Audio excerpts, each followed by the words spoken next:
Então, por último, a questão 10 é uma questão, vamos dizer assim, discursiva, né? Ela não é de marcar. É uma questão também da Unesp, aí envolve química orgânica, envolve eletroquímica.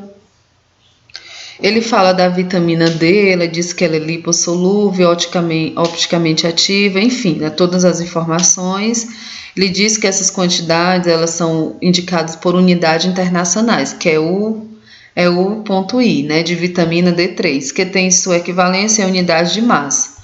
Aí ele fala que a tabela foi construída, deixa eu afastar aqui, ficou na frente. A tabela foi construída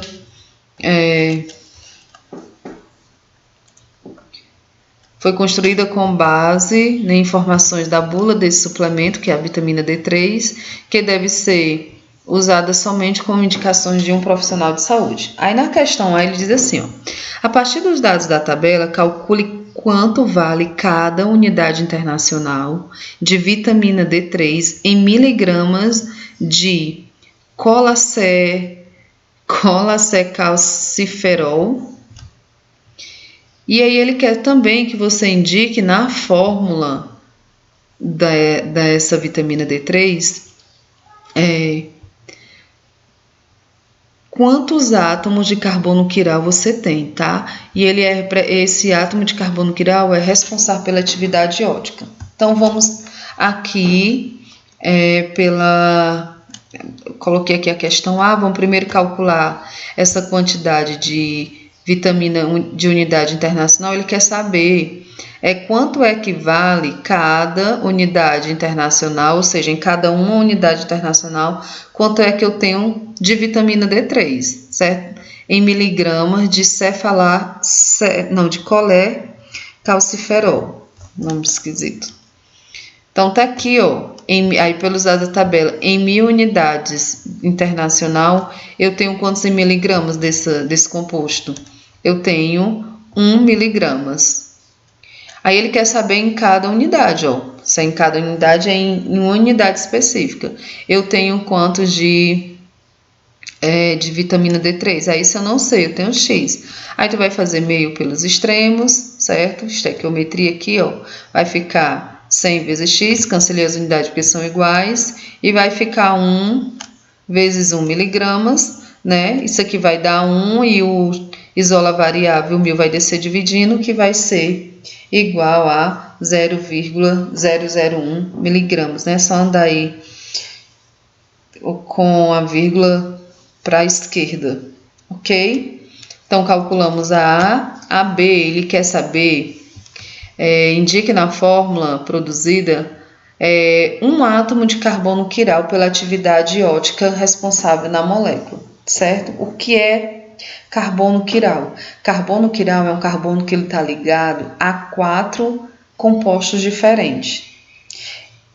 Eu até coloquei aqui, ó, que você poderia marcar aqui, observe aqui as estrelinhas, nesse aqui, nesse e nesse, certo? Então, eles são responsáveis pela atividade ótica dessa substância. Aí eu fiz a ampliação aqui, ó. O que significa que ele está ligado a 4 elementos diferentes. Lembrando que o carbono faz 4 ligações. Então, aqui eu tenho carbono, ó. Ele está ligado aqui a uma hidroxila, OH. Ele está ligado a essa estrutura aqui.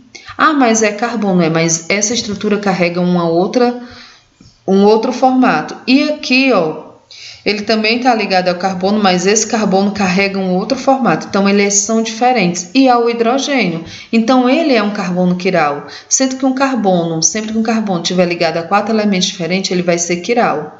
Vamos analisar isso bem aqui, ó. Esse carbono aqui, ele estaria ligado a esse composto, beleza. É diferente desse aqui, ok. Só que eu tenho o que aqui? 2 hidrogênios. E os 2 hidrogênios, eles são iguais. Então, isso aqui não é um carbono quiral. Compreendido? E na questão B, finalizando, ele quer saber qual é a função orgânica oxigenada presente na estrutura. Essa palavra oxigenada, ela vem de oxigênio.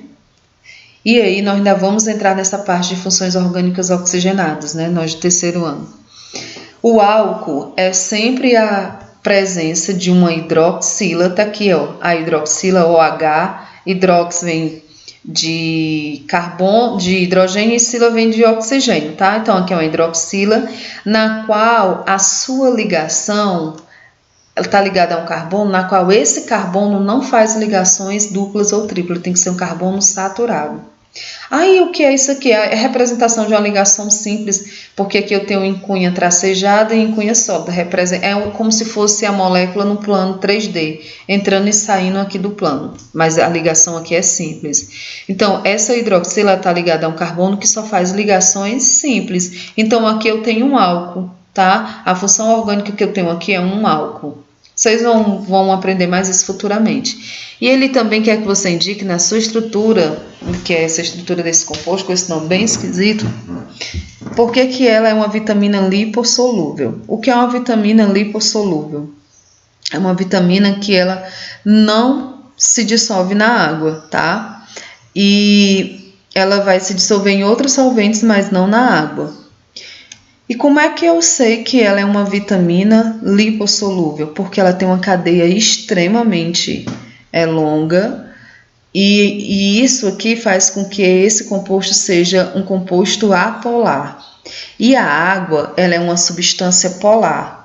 E aí existe uma regra que é semelhante dissolve semelhante. Então, substância polar só vai dissolver uma substância polar. Substância polar só dissolve substância polar. Nessa situação aqui, eu tenho a estrutura sendo uma substância apolar, porque aqui eu não tenho tanta diferença de eletronegatividade, ó, carbono e hidrogênio, expliquei isso no início do ano. Eles não têm tanta diferença de eletronegatividade, eu não vou ter tantas cargas e a cadeia é bem longa, então ela é apolar, né? Não tenho tantos polos. E a água é uma água, vamos dizer assim, polar. Então, na água ela seria lipossolúvel, mas ela seria solúvel em outras substâncias. Então, gente, é isso. Acompanhe aí a correção, eu vou passar mais 5 questões para vocês e dê a sugestão como é que vocês querem que eu siga a eletiva de Química Orgânica ou de Química para o Enem, certo? É isso, fiquem com Deus e permaneçam em casa.